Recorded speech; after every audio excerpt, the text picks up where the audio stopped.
Hello ಸ್ನೇಹಿತರೆ, good morning. Welcome back to our channel. ನಾನು ನಿಮ್ಮ ಪ್ರೀತಿಯ ಪವಿತ್ರ. ಎಲ್ಲರೂ ಹೇಗಿದ್ದೀರಾ? ಚೆನ್ನಾಗಿದ್ರಲ್ವಾ? ನಾನು ಕೂಡ ಸೂಪರ್ ಆಗಿದ್ದೀನಿ. ಐ ಹೋಪ್ ನೀವು ಕೂಡ ಚೆನ್ನಾಗಿದ್ದೀರಾ ಅಂದ್ಕೊಳ್ತಾ ಇವತ್ತಿನ ಒಂದು ಸಂಡೇ ಬ್ಲಾಗನ್ನು ಸ್ಟಾರ್ಟ್ ಮಾಡಿದ್ದೀನಿ. ಸೊ ಬ್ಲಾಗ್ ಸ್ಟಾರ್ಟ್ ಮಾಡೋದಕ್ಕೂ ಮುಂಚೆ ಎಲ್ಲರಿಗೂ ಹ್ಯಾಪಿ ಸಂಡೇ. ಹಾಗೆ ಅದ್ರ ಜೊತೆ ಯಾರೆಲ್ಲ ನನ್ನ ಚಾನಲ್ನ ಫಸ್ಟ್ ಟೈಮ್ ವಾಚ್ ಮಾಡ್ತಾ ಇದ್ದೀರಾ, ಪ್ಲೀಸ್ ಸಬ್ಸ್ಕ್ರೈಬ್ ಮಾಡಿಕೊಂಡು ವಾಚ್ ಮಾಡಿ. ಹಾಗೆ ವಿಡಿಯೋ ಇಷ್ಟ ಆದರೆ ಲೈಕ್ ಮಾಡೋದನ್ನು ಕೂಡ ಮರಿಬೇಡಿ. ಇವಾಗ ಟೈಮ್ ಬಂದುಬಿಟ್ಟು ಆಲ್ರೆಡಿ 6:30 ಆಗಿದೆ. ಎದ್ಬಿಟ್ಟು ಒಳಗಡೆ ಎಲ್ಲ ಕ್ಲೀನಿಂಗ್ ಕೆಲಸ ಮುಗಿಸ್ಕೊಂಡು ಹೊರಗಡೆನೂ ಕೂಡ ಎಲ್ಲ ಕ್ಲೀನ್ ಮಾಡಿಕೊಂಡು ಒಂದು ಪುಟ್ಟ ರಂಗೋಲಿನ ಹಾಕ್ಕೊಳ್ತಾ ಇದ್ದೀನಿ. ಇದು ಬಂದುಬಿಟ್ಟು 5ರಿಂದ 5 ಅಂಕಿಯ ಒಂದು ಚಿಕ್ಕ ರಂಗೋಲಿ. ಇದನ್ನು ನೀವು ಪೆಟಲ್ಸ್ ಥರನೂ ಬಿಡಿಸ್ಬೋದು, ಇಲ್ಲಾಂದರೆ ಈ ಥರ ದೀಪದ ಥರನೂ ಬಿಡಿಸ್ಬೋದು. ಎರಡೂ ಕೂಡ ತುಂಬಾ ಚೆನ್ನಾಗಿಯೇ ಕಾಣಿಸುತ್ತೆ. ಹಾಗೆ ಬಾಗಿಲು ತೊಳೆದಿದ್ನಲ್ವ, ಸ್ವಲ್ಪ ಚಿಕ್ಕ ಗುಂಡಿ ಇತ್ತು, ಅದರೊಳಗಡೆ ನಾಯಿ ನೀರು ಕುಡಿತಾ ಇತ್ತು. ನಾಯಿಗೆ ಅಂತ ಹೇಳ್ಬಿಟ್ಟು ಒಂದು ಬೌಲ್ ಇಟ್ಟಿದ್ವಿ ನಾವು. ಸೊ ಇದು ಯಾವುದು ಸಾಕಿರೋ ನಾಯಿ ಎಲ್ಲ ಬೀದಿ ನಾಯಿನೇ, ಅವಾಗವಾಗ ಬರ್ತಿರುತ್ತೆ. ಬಟ್ ರೊಟ್ಟಿ ಮತ್ತು ಚಪಾತಿ ಬ್ರೆಡ್ ಈ ಥರ ತಿನ್ನುತ್ತೆ, ರೈಸ್ ಏನೂ ತಿನ್ನಲ್ಲ. ಸೊ ಒಂದು ಬಟ್ಲು ಇಟ್ಟಿದ್ವಿ, ನೀರು ಅದೆಲ್ಲ ಕುಡಿಯೋದಕ್ಕೆ ಸಮ್ಮರ್ ಟೈಮಲ್ಲೇ ಇಟ್ಟಿದ್ವಿ. ಗುಬ್ಬಿಗಳಿಗೂ ಸಹ ನಾವು ಇಡ್ತಾ ಇರ್ತೀವಿ, ಈ ಥರ ನಾಯಿಗಳಿಗೂ ಕೂಡ ಇಡ್ತಾ ಇರ್ತೀವಿ. ಬಟ್ ಅದು ಬಟ್ಲು ಎಲ್ಲೋ ಎಳ್ಕೊಂಡು ಹೋಗ್ಬಿಟ್ಟಿದೆ ನಾಯಿ. ಸೊ ಅದನ್ನೇ ಹುಡುಕ್ದೆ, ಎಲ್ಲೂ ಸಿಗಲಿಲ್ಲ. ಏನು ಮಾಡೋಣ, ಇನ್ನೊಂದು ಯಾವುದಾದ್ರೂ ಬಟ್ಲು ಇಟ್ಟರೆ ಆಯಿತು ಅಂತ ಅಂದ್ಕೊಂಡು ಸುಮ್ಮನಾದೆ. ಹಾಗೆ ಇದು ಬಂದುಬಿಟ್ಟು ಬಾಯಿ ಬಸಳೆ ಸೊಪ್ಪು, ಬಾಯಿ ಬಸಳೆ ಸೊಪ್ಪು ಅಂತಲೂ ಕೂಡ ಕರೀತಾರೆ. ಇದನ್ನು ರೀಸೆಂಟಾಗಿ ಹಾಕಿರೋದು ಅಂತಂದರೆ ನಿನ್ನೆ ತೊಗೊಂಡ್ಬಂದು ಹಾಕಿದೆ. 2 ಡೇಸ್ ಬ್ಯಾಕು ಇಲ್ಲೊಂದು ತೊಗೊಂಡು ಬಂದು ಹಚ್ಕೊಂಡಿದ್ದೆ ನಾನು. ಸೊ ಅದು ನೆಕ್ಸ್ಟ್ ಡೇ ಮಾರ್ನಿಂಗ್ ನೋಡಿದಾಗ ಇತ್ತು. ನನ್ನ ಮಕ್ಕಳನ್ನ ಸ್ಕೂಲಿಗೆ ಬಿಟ್ಟು ಬರೋ ಅಷ್ಟರಲ್ಲಿ ಯಾವುದೋ ಹಸು ಬಂದು ತಿನ್ಕೊಂಡು ಹೋಗಿತ್ತು. ಹಾಗಾಗಿ ನಾನು ಈ ಸರಿ ಪಾಟಲ್ಲಿ ಹಾಕಿದ್ದೀನಿ. ಎಲ್ಲಾದರೂ ಹೊರಗಡೆ ಹೋದರೆ ಒಳಗಡೆ ಎತ್ತಿ ಪಾಟನ್ನ ಎತ್ಬಿಟ್ಟು ಹೋದರೆ ಆಯಿತು ಅಂತ ಹೇಳ್ಬಿಟ್ಟು. ಹಾಗೆ ಇದು ಬಂದುಬಿಟ್ಟು ಪುದೀನ ಸೊಪ್ಪು. ಸೊ ಇದನ್ನ ಹಾಕಿಬಿಟ್ಟು ನಾನು ಸ್ವಲ್ಪ ದಿನ ಆಯಿತು. ಇದನ್ನ ಪುದೀನ ಸೊಪ್ಪು ಹಾಕಿದ ಮೇಲೆ ನಾನು ಪುದೀನ ಸೊಪ್ಪನ್ನು ಮಾರ್ಕೆಟಲ್ಲಿ ತಂದೇ ಇಲ್ಲ, ಅಷ್ಟು ಚೆನ್ನಾಗಿ ಬಿಡುತ್ತೆ. ಸೊ ಇದು ಒಡೆದೋಗಿರೋ ಒಂದು ಬುಟ್ಟಿ, ಅದರೊಳಗಡೆ ಸ್ವಲ್ಪ ಕಡ್ಡಿ ಚುಚ್ಚಿದೆ. ಇದು ತುಂಬ ಚೆನ್ನಾಗಿ ಬಂದಿದೆ. ಹಾಗೆ ಇದೆಲ್ಲ ತುಂಬ ಚೆನ್ನಾಗಿ ಬೆಳೆದಿತ್ತು, ನಾನೇ ಕಟ್ ಮಾಡಿ ತೆಗೆದಿದ್ದೀನಿ. ಹಾಗೆ ಇದು ಬಂದುಬಿಟ್ಟು ಉತ್ತತ್ತಿ ಬೀಜ ಇರುತ್ತಲ್ವ, ಸೊ ಅದನ್ನು ಹಾಗೆ ಊರಿದ್ದು, ಅದು ಸ್ವಲ್ಪ ಬೆಳೆದಿದೆ, ಗೊತ್ತಿಲ್ಲ ಬಿಡುತ್ತೋ ಇಲ್ವೋ ಅಂತ ಹೇಳ್ಬಿಟ್ಟು. ಸೊ ಹಾಗೆ ಹಾಕಿದ್ದೀನಿ. ಈ ಹೂ ಬಂದುಬಿಟ್ಟು ಬಿಸಿಲು ಬಿದ್ದರೆ ತುಂಬ ಚೆನ್ನಾಗಿ ಕಾಣಿಸುತ್ತೆ. ಇದು ಬಂದುಬಿಟ್ಟು ಸಾವಂತಿಗೆ ಹೂವು. ನಮ್ಮನೆ ಹಿಂದ್ಗಡೆ ಆಂಟಿ ಕೊಟ್ಟಿದ್ದರು. ಅವರು ಟೆರೆಸ್ ಮೇಲಿದ್ದಾರೆ, ಅಂದರೆ ಸೆಕೆಂಡ್ ಆಫ್ಟರಲ್ಲಿದ್ದಾರೆ. ಬಟ್ ನನ್ನ ಹತ್ರ ಪಾಟ್ ಇಲ್ಲ, ನೀನಾದರೂ ಹಚ್ಕೊಳ್ತೀಯ, ಗಿಡ ಅಂದರೆ ತುಂಬ ಇಷ್ಟಪಟ್ಟು ಬೆಳೆಸ್ತೀಯ, ತಗೋಂತ ಹಚ್ಕೊಳ್ಳೋದಕ್ಕೆ ಕೊಟ್ಟಿದ್ದರು. ಅದನ್ನು ನಾನು ಇಲ್ಲೊಂದು ಸ್ವಲ್ಪ ಊರಿದೆ. ಹಾಗೆ ಇನ್ನೊಂದು ಸ್ವಲ್ಪ ದಾಸವಾಳದ ಗಿಡದ ಹತ್ರನೂ ಕೂಡ ಹಚ್ಕೊಂಡಿದ್ದೆ. ಸೊ ಇದು ನೋಡಿ ದಾಸವಾಳದ ಗಿಡ ನಮ್ಮದು. ಸೊ ಇಲ್ಲಿ ಕೂಡ ಒಂದು ಸ್ವಲ್ಪ ಹಚ್ಕೊಂಡಿದ್ದೆ. ಇದು ರೀಸೆಂಟಾಗಿ ಊರಿಂದ ತರಿಸಿರ್ತಕ್ಕಂಥ ದಾಸವಾಳ ಸಸಿ. ಸ್ವಲ್ಪ ಒಣಗ್ತಾ ಇದೆ, ಒಣಗಿಬಿಟ್ಟು ಹತ್ತುತ್ತೆ ಒಂದೊಂದು ಸಸಿಗಳು. ಸೊ ಇವು ನೋಡಿ ಇಷ್ಟೊಂದು ಹೂ ಬಿಟ್ಟಿದೆ. ನಮ್ಮ ಗಿಡದ ಸ್ಪೆಷಾಲಿಟಿ ಏನು ಅಂತಂದರೆ ಸಂಡೇ ಜಾಸ್ತಿ ಬಿಡುತ್ತೆ, ಮಿಕ್ಕಿದ ಟೈಮಲ್ಲೆಲ್ಲ ಸ್ವಲ್ಪ ಹೂ ಬಿಡುತ್ತೆ. ನಮ್ಮ ಗಿಡದ ಸ್ಪೆಷಾಲಿಟಿನೇ ಆಗಿದೆ, ಗೊತ್ತಿಲ್ಲ ಯಾಕೆ ಅಂತ ಹೇಳ್ಬಿಟ್ಟು. ಹಾಗೆ ನಮ್ಮ ಮನೆಯವರು ಇವತ್ತು ಗಾಡಿಗೆ ಹೋಗಿಲ್ಲ, ಹೋಗ್ತಾರೆ ಸ್ವಲ್ಪ ಲೇಟಾಗಿ ಹೊರಡ್ತಾರೆ. ಸೊ ಮುಂಚೆ ಮನೆ ಪಕ್ಕದಲ್ಲೇ ಗಾಡಿ ನಿಲ್ಲಿಸ್ತಾಯಿದ್ರು. ಇವಾಗ ಮಳೆಗಾಲ ಅಲ್ವಾ, ಅಲ್ಲಿ ಸ್ವಲ್ಪ ತಗ್ಗಾಗಿದೆ, ಗಾಡಿ ಸಿಕ್ಕಾಕೊಂಡು ಬಿಡುತ್ತೆ ಅಂತ ಹೇಳ್ಬಿಟ್ಟು ಇವಾಗ ಬೇರೆ ಕಡೆ ನಿಲ್ಲಿಸ್ತಾ ಇದ್ದಾರೆ. ಹಾಗೆ ಸ್ನೇಹಿತರೆ ಎಲ್ಲರೂ ಮಲ್ಕೊಂಡಿದ್ದಾರೆ. ಸೊ ಮಲ್ಕೊಂಡಿರೋದನ್ನೆಲ್ಲ ಯಾಕೆ ವಿಡಿಯೋ ಮಾಡ್ತಿದ್ದಾಳೆ ಅಂತ ಅಂದ್ಕೊಳ್ತಿದ್ದೀರಾ? ಏನಿಲ್ಲ ಸ್ನೇಹಿತರೆ, ಎವ್ರಿ ಡೇ ನನಗೂ ಮತ್ತು ನಮ್ಮ ಮನೆಯವ್ರಿಗೂ ದಿನಾ ನೈಟ್ ಜಗಳ ಆಗುತ್ತೆ. ಯಾಕೆ ಅಂತ ಅಂದರೆ ನೋಡ್ತಿರ್ಬೋದು, ಅವರು ಮಿಡ್ಲಲ್ಲಿ ಮಲ್ಕೊಂಡಿದ್ದಾರೆ. ಒಂದು ದಿನಾನೂ ನನಗೆ ಆ ಪ್ಲೇಸನ್ನು ಬಿಟ್ಟು ಕೊಡೋದೇ ಇಲ್ಲ. ಸೊ 2 ಮಕ್ಕಳ ಮಧ್ಯೆ ಮಲ್ಕೊಂಡ್ರೆ ಮಾತ್ರ ಅವ್ರಿಗೆ ನಿದ್ದೆ ಬರುತ್ತಂತೆ. ಸೊ ಒಂದು ದಿನಾನೂ ನನಗೆ ಆ ಪ್ಲೇಸನ್ನು ಬಿಟ್ಟು ಕೊಟ್ಟೇ ಇಲ್ಲ ಇದುವರೆಗೂ. ಸೊ ನೀನು ಲಾಸ್ಟಲ್ಲಿ ಮಲ್ಕೊಂಡ್ಬಿಡು ಅಂತ ಹೇಳಿ ತಳ್ಳಿಬಿಡ್ತಾರೆ. ಹಾಗೆ ಸ್ನೇಹಿತರೆ ಇವಾಗ ಎವ್ರಿ ಡೇ ರೂಟೀನಲ್ಲಿ ಇದು ಮಾತ್ರ ಮಿಸ್ ಆಗೋದೇ ಇಲ್ಲ. ಸ್ವಲ್ಪ ಗುಬ್ಬಿಗಳಿಗೆ ಅಕ್ಕಿಯನ್ನು ಹಾಕ್ತೀವಿ. ಸೊ ಮಾರ್ನಿಂಗು ಮತ್ತು ಸಂಜೆ ಹಾಕ್ತೀವಿ. ಇವಾಗ ಮಳೆ ಅಲ್ವಾ, ಸೊ ಮಳೆ ಬಂದಾಗ ಎಲ್ಲ ಹೋಗಿಬಿಟ್ಟಿರುತ್ತೆ. ಸೊ ಅವಾಗ ಸಂಜೆನೂ ಕೂಡ ಸ್ವಲ್ಪ ಹಾಕ್ತೀವಿ. ಮಿಕ್ಕಿದ ಟೈಮಲ್ಲಿ ಏನಾಗುತ್ತೆ ಅಂದರೆ ಎಲ್ಲ ತಿಂದು ಹೋಗಿತ್ತು ಅಂದರೆ ಮತ್ತೆ ಹಾಕ್ತೀವಿ, ವೇಸ್ಟ್ ಕೂಡ ಮಾಡೋದಿಲ್ಲ. ನೋಡ್ತಾ ಇರ್ಬೋದು ಗುಬ್ಬಿಗಳು ಬರ್ತಾ ಇದೆ, ಹಾಗಾಗಿ ಒಂದೊಂದೇ ಬರುತ್ತೆ. ಸೊ ಸ್ನೇಹಿತರೆ ಇವತ್ತು ಮಾರ್ನಿಂಗಿಂದನೇ ವ್ಲಾಗ್ ಸ್ಟಾರ್ಟ್ ಮಾಡಿದ್ನಲ್ವ, ಸೊ ಹಿಂದ್ಗಡೆ ಬರ್ತಕ್ಕಂಥ ಗುಬ್ಬಿ ಸೌಂಡನ್ನು ನಾನು ಯಾವುದೂ ತೆಗೆದಿಲ್ಲ. ಸೊ ಅದರಲ್ಲೇ ನಾನು ವಾಯ್ಸ್ ಕೊಟ್ಟಿದ್ದೀನಿ. ಯಾಕೆ ಅಂತಂದರೆ ಅದನ್ನು ಕೇಳ್ತಾ ಇದ್ದರೆ ಮನಸ್ಸಿಗೆ ಏನೋ ಒಂಥರ ಖುಷಿ ಆಗುತ್ತೆ. ಸೊ ಹಾಗಾಗಿ ನಾನು ಅದು ಯಾವುದೇ ಸೌಂಡನ್ನು ತೆಗೆದಿಲ್ಲ. ಅದು ನ್ಯಾಚುರಲ್ ಆಗಿ ಬಂದಿರತಕ್ಕಂಥ ಗುಬ್ಬಿ ಸೌಂಡು. ನಾನು ಯಾವುದನ್ನು ಹಾಕಿ ನಾನು ನಿಮಗೆ ವಿಡಿಯೋ ಶೇರ್ ಮಾಡ್ಕೊಂಡಿಲ್ಲ. ಹಾಗೆ ಇವಾಗ ಸ್ನಾನ ಮುಗಿಸ್ಕೊಂಡು ಬಂದೆ, ನೆಲ ಒರೆಸ್ಕೊಂಡು ಸ್ನಾನ ಮುಗಿಸ್ಕೊಂಡು ಬಂದೆ. ಸೊ ನನ್ನ ಸ್ಕಿನ್ ನೋಡ್ತಾ ಇರ್ಬೋದು ನೀವು, ಸ್ವಲ್ಪ ಬ್ರೈಟ್ ಆಗಿದೆ. ಅದರ ಜೊತೆ ಯಾವುದೇ ಪಿಂಪಲ್ಸ್ ಆಗಲಿ ಇರೋದಿಲ್ಲ. ಸೊ ನಾನು ಅದಕ್ಕೆ ಒಂದು ಫೇಸ್ ಕ್ರೀಮನ್ನು ಯೂಸ್ ಮಾಡ್ತಾಯಿದ್ದೀನಿ, ಫೇಸ್ ವಾಶನ್ನು. ಸೊ ಅದನ್ನು ನಿಮಗೆ ನೆಕ್ಸ್ಟ್ ತೋರಿಸ್ತೀನಿ. ಇವಾಗ ತಾನೇ ಎದ್ದು ಬಂದಳು ನನ್ನ ಮಗಳು. ಸೊ ಎಲ್ಲರಿಗೂ ಹಾಯ್ ಹೇಳ್ತಾ ಇದ್ದಾಳೆ. ಸೊ ನೀವು ಕೂಡ ಎಲ್ಲರೂ ಹಾಯ್ ಹೇಳಿ. ಹಾಗೆ ಸ್ನೇಹಿತರೆ ತುಂಬಾ ಸೆನ್ಸಿಟಿವ್ ಸ್ಕಿನ್ ಇರುತ್ತಲ್ವ, ಸೊ ಅಂಥವ್ರಿಗೆ ನಾನು 2 ಮಾಯ್ಶ್ಚರೈಸರ್ನ ನಿಮಗೆ ಶೇರ್ ಮಾಡ್ಕೊಳ್ಳೋದಕ್ಕೆ ಇಷ್ಟಪಡ್ತೀನಿ. ಸೊ ಸೆಟಾಫಿಲ್ ಇದು ಕೂಡ ತುಂಬ ಚೆನ್ನಾಗಿ ಬರುತ್ತೆ. ಇದ್ರ ಜೊತೆಗೆ ನೀವು ಸೆಟಾಫಿಲ್ ತೊಗೊಳೋದಕ್ಕೆ ಆಗೋದಿಲ್ಲ, ಸೊ ಇದು 508 ರೂಪಾಯಿನೋ ಅಮೌಂಟ್ ಇದೆ. ಸೊ ಅದು ಆಗಲ್ಲ ಅಂತಂದರೆ ನೀವು ಹಿಮಾಲಯ ಅವ್ರದ್ದು ಬೇಬಿ ಕ್ರೀಮನ್ನು ಯೂಸ್ ಮಾಡಿ. ಸೊ ಇದೆರಡು ಪ್ರಾಡಕ್ಟು ತುಂಬಾ ಚೆನ್ನಾಗಿ ಬರುತ್ತೆ. ಸೆನ್ಸಿಟಿವ್ ಸ್ಕಿನ್ ಆಗಿರ್ಬೋದು ಅಥವಾ ಆಲ್ ಸ್ಕಿನ್ ಟೈಪ್ಸ್ ಅವ್ರಿಗೂ ಈ ಒಂದು ಕ್ರೀಮು ತುಂಬಾ ಚೆನ್ನಾಗಿ ಬರುತ್ತೆ. ನಾನು 2 ಯೂಸ್ ಮಾಡ್ತೀನಿ, 1 ಯೂಸ್ ಮಾಡಲ್ಲ. ಸಮ್ಟೈಮ್ ಸೆಟಾಫಿಲ್ ಎಲ್ಲಾದರೂ ಇಟ್ಟಿರ್ತೀನಿ, ಆವಾಗ ನನ್ನ ಮಗಳದೇ ಯೂಸ್ ಮಾಡಿಬಿಡ್ತೀನಿ. ಇಲ್ಲ ಅಂತಂದರೆ ನನ್ನ ಮಗಳದಿಲ್ಲ ಸಿಕ್ಕಿಲ್ಲ ಅಂತಂದರೆ ಸೆಟಾಫಿಲ್ ಯೂಸ್ ಮಾಡ್ತೀನಿ. ಯಾಕೆಂದರೆ ನನ್ನ ಮಗಳು ಸ್ವಲ್ಪ ಮೇಕಪ್ ರಾಣಿ, ಸೊ ಅಲ್ಲಿ ಇಲ್ಲಿ ಇಟ್ಟಿರ್ತಾಳೆ, ಹಾಗಾಗಿ ಅದು ಸಿಕ್ಕಿಲ್ಲ ಅಂದಾಗ ಸೆಟಾಫಿಲ್ ಯೂಸ್ ಮಾಡ್ತೀನಿ. ಹಾಗೆ ಇನ್ನೊಂದು ಫೇಸ್ ವಾಶ್ ಯೂಸ್ ಮಾಡ್ತೀನಿ, ಅದನ್ನು ವಿಡಿಯೋ ಮಾಡೋಣ ಅಂತ ಅಂದ್ಕೊಂಡೆ, ಸಾರಿ ಮರ್ತೋಗ್ಬಿಡ್ತು. ಇವಾಗ ನಾನು ನೆಕ್ಸ್ಟ್ ಡೇ ಅಥವಾ ನೆಕ್ಸ್ಟ್ ವ್ಲಾಗಲ್ಲಿ ನಾನು ನಿಮಗೆ ಆ ಒಂದು ಕ್ರೀಮನ್ನು ಫೇಸ್ ವಾಶನ್ನು ನಾನು ನಿಮ್ಮ ಜೊತೆ ಶೇರ್ ಮಾಡ್ಕೋತೀನಿ. ಹಾಗೆ ಕೆಲವೊಂದಿಷ್ಟು ಸ್ಕ್ರಬ್ಗಳನ್ನೂ ಕೂಡ ನಾನು ಟ್ರೈ ಮಾಡ್ತಾ ಇದ್ದೀನಿ, ತುಂಬಾ ವರ್ಕ್ ಆಗ್ತಿದೆ.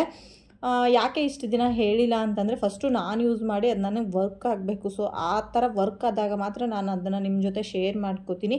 ಯಾಕೆ ಅಂತ ಅಂದರೆ ನಿಮಗೆ ಅದು ಎಫೆಕ್ಟ್ ಆಗಬಾರ್ದಲ್ವ. ಸೊ ಹಾಗಾಗಿ ನಾನಿವತ್ತು ಹೇಳಿರೋ 2 ಮಾಯ್ಶ್ಚರೈಸರ್ ಕೂಡ ಒಂದು ಸೆನ್ಸಿಟಿವ್ ಸ್ಕಿನ್ ಇರುತ್ತಲ್ವ ಅಂಥವ್ರಿಗೆ ತುಂಬಾ ಯೂಸ್ ಆಗುತ್ತೆ.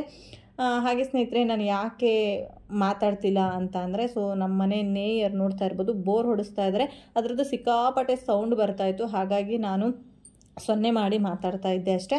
ಹಾಗೆ ಇವಾಗ ಪೂಜೆ ಮಾಡ್ತಾ ಇದ್ದೀನಿ. ಪೂಜೆ ಮಾಡೋದಕ್ಕೆ ಇವಾಗ ಹೊರಗಡೆ ಒಲೆ ಉರಿ ಮಾಡ್ತಾ ಇಲ್ಲ, ಸೊ ಗ್ಲೀಸರಲ್ಲೇ ಸ್ನಾನ ಮಾಡ್ತಾ ಇದ್ದೀವಿ.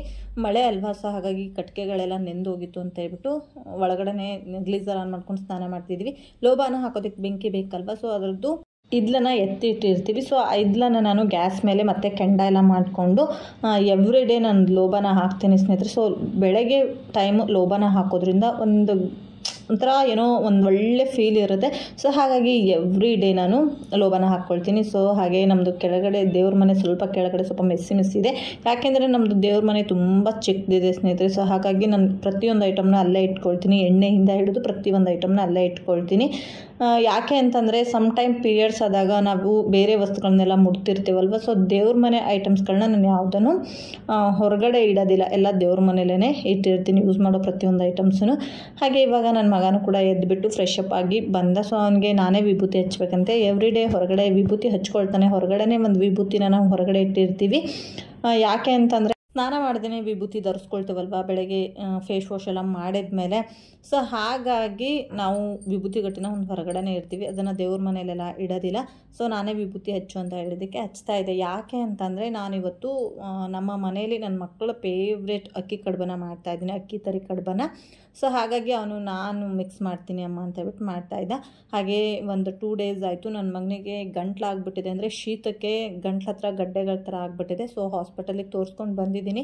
ಅದನ್ನೇ ಕೇಳ್ತಾ ಇದ್ದೆ, ಹೇಗಿದೆ ಚಿನಿಮಾ ಇವಾಗ ಅಂತ ಹೇಳ್ಬಿಟ್ಟು. ಸೊ ಇನ್ನೂ ಸ್ವಲ್ಪ ನೋವ್ತಿದೆ ಅಮ್ಮ ಅಂತ ಹೇಳ್ತಾ ಇದ್ದ. ಸೊ ಒಂದು ಮುತ್ತು ಕೊಟ್ಟರೆ ಹೋಗುತ್ತೆ ಅಂತ ಹೇಳ್ಬಿಟ್ಟು ಒಂದು ಮುತ್ತು ಕೊಟ್ಟೆ. ಸೊ ಅವ್ರು ವರ್ಕ್ ಮಾಡ್ತಿದ್ದಾರೆ. ಹಾಗೆ ಇವಾಗ ಟೈಮ್ ಬಂದುಬಿಟ್ಟು 9 ಗಂಟೆ ಆಯಿತು. ಸೊ ಇವಾಗ ಎದ್ದಿದ್ದಾರೆ ನಮ್ಮ ಮನೆಯವರು. ಎದ್ದ ತಕ್ಷಣ ಸ್ವಲ್ಪ ಟೀ ಕುಡಿಯೋ ಹ್ಯಾಬಿಟ್ ಇದೆ, ಸೊ ಹಾಗಾಗಿ ಟೀ ಇಟ್ಕೊಂಡಿದ್ದೀನಿ. ಹಾಗೆ ಕಡುಬನ್ನು ಕೂಡ ಎಲ್ಲ ರೆಡಿ ಮಾಡಿಕೊಂಡು ನಾನು ಇಡ್ಲಿ ಪಾತ್ರೆಯಲ್ಲಿ ಬೇಯೋದಕ್ಕೆ ಇಟ್ಕೊಂಡಿದ್ದೀನಿ. ಇನ್ನೂ ಸ್ವಲ್ಪ ಕಡಿಗೆನೇ ಇದೆ, ಅಂದರೆ ಎರಡನ್ನೂ ಒಟ್ಟಿಗೆ ಬೇಯಿಸ್ತಾ ಇದೆ. ನನ್ನ ಮಗ ಸಿಕ್ಕಾಪಟ್ಟೆ ಅವಸರ ಮಾಡ್ತಿದ್ದಾನೆ, ಹೊಟ್ಟೆ ಹಶು ಅಂತ ಹೇಳ್ಬಿಟ್ಟು.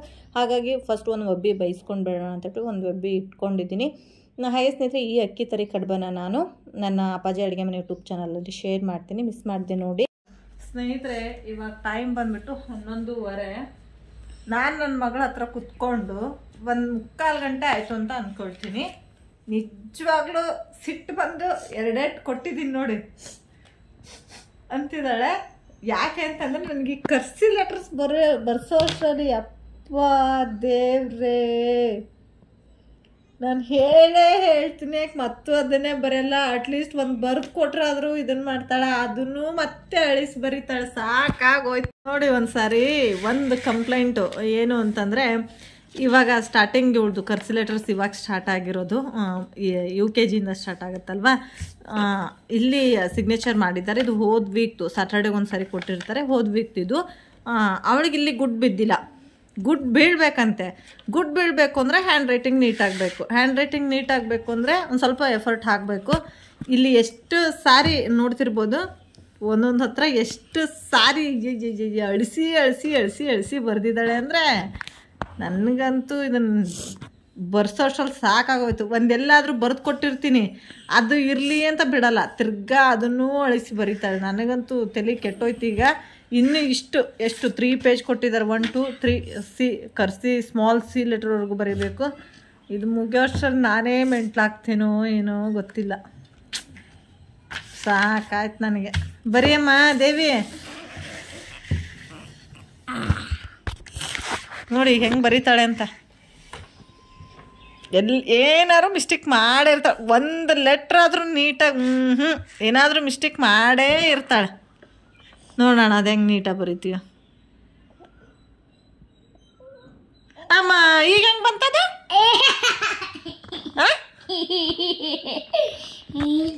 ಈಗ ಹೆಂಗೆ ಬಂತದ? ಹಂಗೆ ಬರೀಬೇಕು ತಾನು ಅಷ್ಟು. ಯಾಕೆ ನಾನು ಅಷ್ಟು ಚಿರಿಸ್ತಿದೀಯ? ತಲೆ ನೋವು ಬಂದತ್ ನನಗೆ. ನೀನು ಹೋಮ್ವರ್ಕ್ ಮಾಡಿಸೋಷ್ಟು ತಾನೆ, ಇನ್ನು ಕೆಲಸ ಬೇಕಾದಷ್ಟು ಐತೆ ನನಗೆ. ಬಾ. ಹಾಗೆ ಸ್ನೇಹಿತರೆ, ನಾನು ಗುರುವಾರ ಲಾಸ್ಟ್ ವ್ಲಾಗ್ ಮಾಡಿದ್ದು, ಶುಕ್ರವಾರ ಶನಿವಾರ ವ್ಲಾಗ್ ಮಾಡಲಿಲ್ಲ. ಯಾಕೆಂತಂದರೆ ಹಿಂದಿನೇ ಹೇಳಿದೆ ನಾನು, ನಂದು ಇನ್ನೊಂದು ಚಾನಲ್ ಬಂದುಬಿಟ್ಟು ಮೊನಟೈಸೇಷನ್ ಪ್ರಾಬ್ಲಮ್ ಆಗಿದೆ ಅಂತ ಹೇಳ್ಬಿಟ್ಟು. ಅದಕ್ಕೆ ನಾನು ಒಬ್ಬರ ಟೆಕ್ ಚಾನಲ್ನವ್ರನ್ನ ಕಾಂಟ್ಯಾಕ್ಟ್ ಮಾಡಿದ್ದೆ. ಸೊ ಅವ್ರ ಹೆಸರು ಬಂದುಬಿಟ್ಟು ವೆಂಕಟೇಶ್ ಟೆಕ್ ಚಾನಲ್ ಅಂತ ಹೇಳ್ಬಿಟ್ಟು ಅವ್ರನ್ನ ಕಾಂಟ್ಯಾಕ್ಟ್ ಮಾಡಿದೆ ನಾನು. ಸೊ ಅವ್ರು ಹೇಳಿದ್ದೇನು ಅಂತಂದರೆ, ಒಂದು ವಿಡಿಯೋನ ನಾವು ಯೂಟ್ಯೂಬ್ ಟೀಮ್ಗೆ ಹಾಕಬೇಕಂತಂದ್ರೆ. ಸೊ ಯಾವ ಥರ ಅಂತ ಅಂದರೆ, ನಾವು ಹೇಗೆ ವಿಡಿಯೋನ ಸ್ಟಾರ್ಟ್ ಮಾಡ್ತೀವಿ ಅಂದರೆ, ಟ್ರೈಪೋಡ್ ಹೇಗೆ ಹಿಡಿತೀವಿ, ಅಥವಾ ಕಿಚನಲ್ಲಿ ಮೊಬೈಲ್ ಹಾಕೋದಾಗಿರ್ಬೋದು, ಏನು ಅಡುಗೆ ಮಾಡ್ತೀವಿ, ಅದನ್ನು ಹೇಗೆ ವಿಡಿಯೋ ಮಾಡ್ತೀವಿ, ಹೇಗೆ ಎಡಿಟ್ ಮಾಡ್ತೀವಿ, ಪ್ರತಿಯೊಂದನ್ನು ನಾವು ಅದನ್ನು ಚಿಕ್ಕದಾಗಿ ವಿಡಿಯೋ ಮಾಡಿಕೊಂಡು, ಅದು 1 ನಿಮಿಷ ಆಗೋ ಥರ ವಿಡಿಯೋ ಮಾಡಿಕೊಂಡು ಅದನ್ನು ನಾವು ಯೂಟ್ಯೂಬ್ ಟೀಮ್ಗೆ ಕಳಿಸ್ಬೇಕಂತೆ. ಸೊ ಪ್ರೈವೇಟಲ್ಲಿ ಇಟ್ಕೊಂಡು, ಪಬ್ಲಿಕ್ ಇಡೋಂಗಿಲ್ಲ, ಪ್ರೈವೇಟಲ್ಲಿ ಇಟ್ಕೊಂಡು ಅದನ್ನು ನಾವು ಯೂಟ್ಯೂಬ್ ಟೀಮಿಗೆ ಕಳಿಸಿದಾಗ ಅವರು ಇನ್ನೊಂದು ಸಾರಿ ಸರ್ಚ್ ಮಾಡಿಬಿಟ್ಟು ಒಂದು ವೇಳೆ ಏನೂ ಪ್ರಾಬ್ಲಮ್ ಇಲ್ಲ ಅಂತಂದರೆ ಮೋನೋ ಆನ್ ಮಾಡ್ತಾರೆ ಅಂತ ಹೇಳ್ಬಿಟ್ಟು ಅಣ್ಣ ಬಂದುಬಿಟ್ಟು 100% ನನಗೆ ಹೋಪನ್ನು ಕೊಟ್ಟಿದ್ದಾರೆ. ಸೊ ಅದೇ ಹೋಪಲ್ಲೇ ನಾನು ಕೂಡ ಇರೋದು. ಸೊ ನಾನು ಏನು ಮಾಡಿದೆ ಅಂತಂದರೆ, ಫುಲ್ ಎಲ್ಲ ರೆಡಿ ಮಾಡ್ಕೊಂಡೆ. ಇದಕ್ಕೆ 2 ಮೊಬೈಲ್ ಬೇಕಾಗುತ್ತೆ ಅಂತ ಹೇಳಿದರು.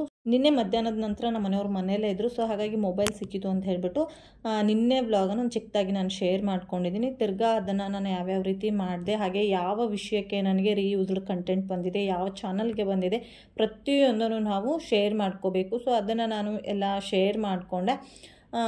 ಬಟ್ ನನಗಿನ್ನೂ ಯಾವುದೇ ಒಂದು ರಿಸಲ್ಟ್ ಬಂದಿಲ್ಲ. ನೋಡೋಣ, ವೇಟ್ ಮಾಡ್ತಾ ಇದ್ದೀನಿ. ಸೊ ಅದು ತುಂಬ ದಿನ ಅಂತ ಹೇಳಿದ್ದಾರೆ, ಅಂದರೆ ಒಂದು 14 ಡೇಸ್ ಟೈಮ್ ಕೊಟ್ಟಿದ್ದಾರೆ.